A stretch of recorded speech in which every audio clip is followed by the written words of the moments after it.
Hi hello ನಮಸ್ಕಾರ ಸ್ನೇಹಿತರೆ, ಅಸ್ತ್ರ ಯೂಟ್ಯೂಬ್ ಚಾನಲ್ನ ಮತ್ತೊಂದು ವಿಡಿಯೋಗೆ ತಮಗೆಲ್ಲರಿಗೂ ಆತ್ಮೀಯವಾದ ಸ್ವಾಗತ. ಸ್ನೇಹಿತರೆ, ವಿರಾಟ್ ಕೊಹ್ಲಿ ಅವರಿಗೆ ICC ಒಂದು ನಿಯಮವನ್ನು ಉಲ್ಲಂಘಿಸಿದೆ ಅಂತ ಹೇಳ್ಬಿಟ್ಟು ದಂಡವನ್ನು ವಿಧಿಸಿದ್ದಾರೆ. ಏನು ದಂಡ ವಿಧಿಸಿದ್ದಾರೆ, ಏನಕ್ಕೋಸ್ಕರ ದಂಡ ವಿಧಿಸಿದ್ದಾರೆ ಎಂಬುದನ್ನು ಈ ವಿಡಿಯೋದಲ್ಲಿ ನೋಡೋಣ. ಮೆಲ್ಬೋರ್ನ್ನಲ್ಲಿ ಟೆಸ್ಟ್ ನಡೀತಾ ಇದೆ. ನಿಮಗೆಲ್ಲರಿಗೂ ಗೊತ್ತಾ ಇದೆ, ಆಸ್ಟ್ರೇಲಿಯಾ ಮತ್ತು ಇಂಡಿಯಾ ನಡುವೆ ಟೆಸ್ಟ್ ಪಂದ್ಯಾವಳಿ ನಡೀತಾ ಇದೆ.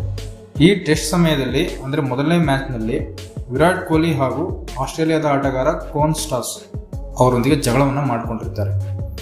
ಈ ಜಗಳವನ್ನು ಏನು ಮಾಡಿದ್ದಾರೆ ಅಂದರೆ ಮ್ಯಾಚ್ ರೆಫರಿಯರು ತುಂಬ ಗಂಭೀರವಾಗಿ ಪರಿಗಣಿಸಿ ಅದನ್ನು ವಿಚಾರಣೆ ನಡೆಸಿದ್ದಾರೆ. ವಿಚಾರಣೆಯಲ್ಲಿ ವಿರಾಟ್ ಕೊಹ್ಲಿ ಅವರ ತಪ್ಪಿದೆ ಎಂಬುದು ಸಾಬೀತಾಗಿದೆ.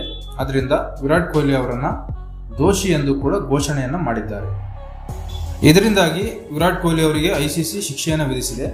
ಶಿಕ್ಷೆಯ ಪ್ರಮಾಣ ಏನು ಅಂತಂದರೆ, ಅವ್ರದ್ದು ಮ್ಯಾಚ್ಗೆ ಏನು ಸಂಭಾವನೆ ಸಂಬಳ ಕೊಡ್ತಾರಲ್ಲ ಅದರ 20% ಅಷ್ಟು ದಂಡವಾಗಿ ಪಾವತಿಸಬೇಕು.